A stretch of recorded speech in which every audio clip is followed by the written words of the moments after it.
Well, hello there. Anyway, I'm just out for a drive, heading back home, and I thought I would just chime in on something that's been on the news. This weekend, of course, Senator John McCain passed away, and, which is tragic. The man died of brain cancer, which is a horrible way to go, but on the flip side, he did live a long and fairly honorable life. I know there's been a lot of controversy, always seems to be controversy, that Donald Trump didn't mourn enough or show enough remorse that Mr. McCain passed away. And I even noticed on the news this morning they were talking about how the White House returned the flags to full mast as opposed to running them half mast.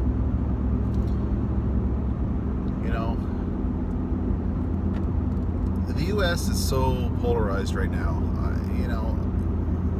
They should expect this crap from Trump.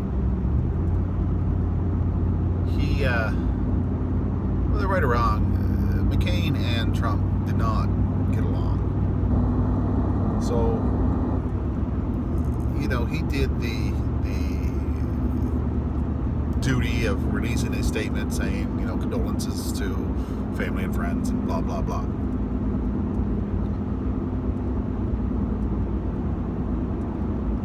But you can't expect a man who doesn't like another man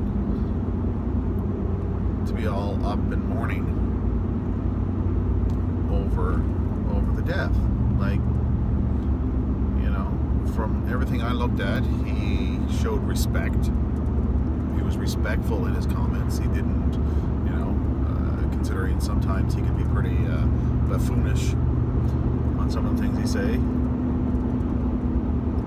But anyway, on the whole topic of Trump, looking at it from an outsider,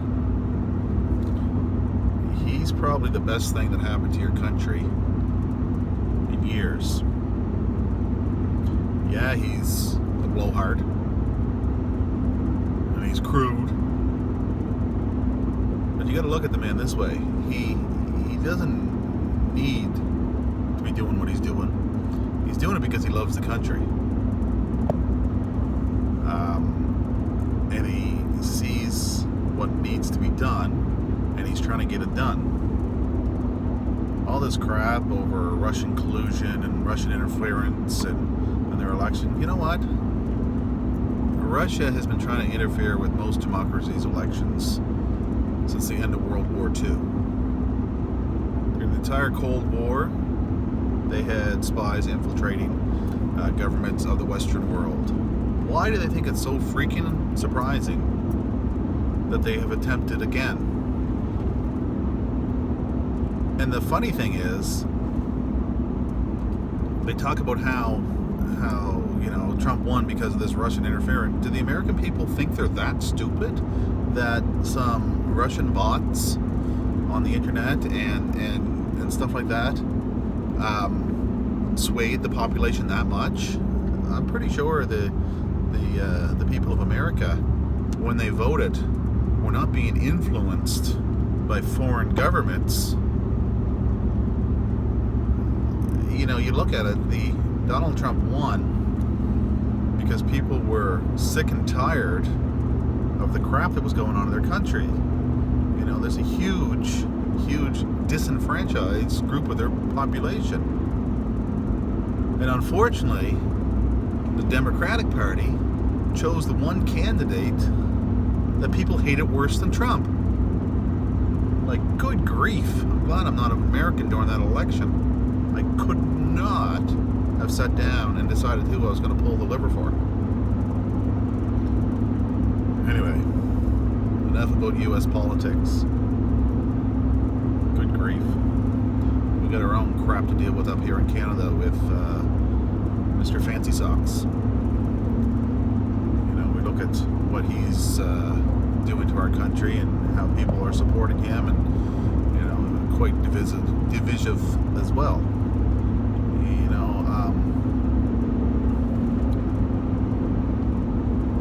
would definitely say I definitely have a more conservative viewpoint than a few people.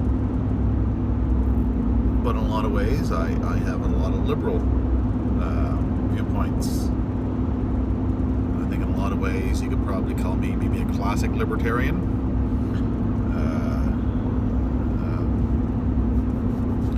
I believe that we should have a fiscally responsible government, and that's one of my biggest beefs at our current government. They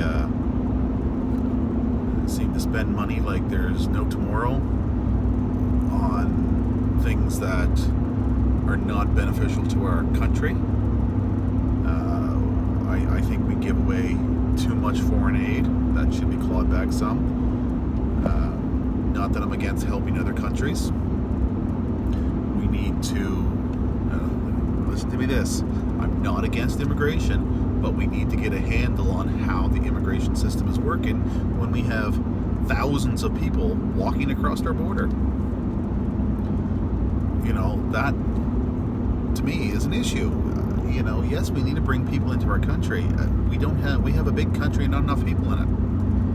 So yes, we need to ensure we have an ability for people to come and relocate here. This is probably the best country in the world.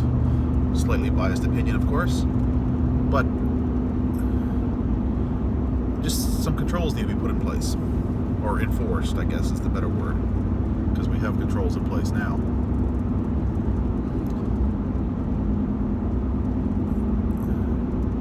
That's not I've shared that view before, and people said, "Oh, you're anti-immigration, racist, bigot, whatever." And I'm thinking, seriously? No, I'm not.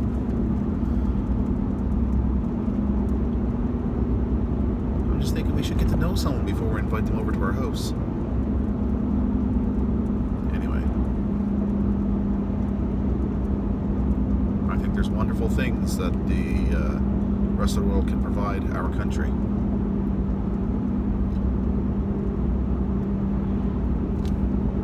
And the other issue is just the seems to be the wasteful spending on nonsense. And the way our current Prime Minister treats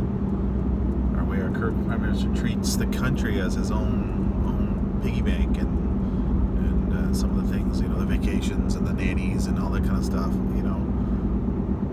I would love to see a Prime Minister who's a servant to the country, not us as servants to him.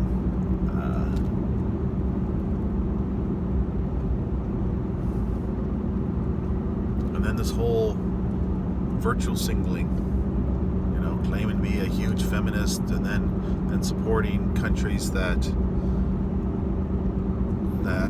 giving foreign aid and stuff to countries that are deplorable to women's rights.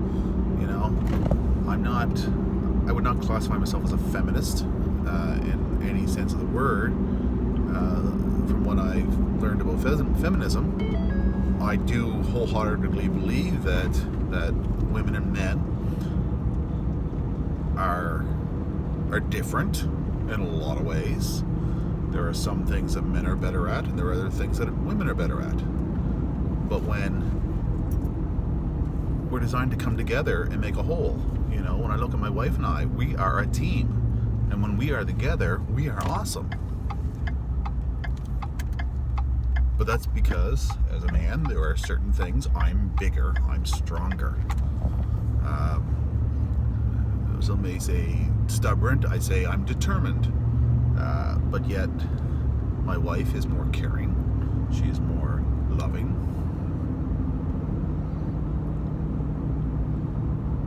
And she's, it's just natural in her makeup. That's what it is. And I'm not saying that, she can't do anything that she wanted to. I think that woman can do anything that she can put her mind to. But, we're not the same. Men and women are not the same. I look at my daughters, I wholeheartedly believe that if they wanted to do something, they can do it.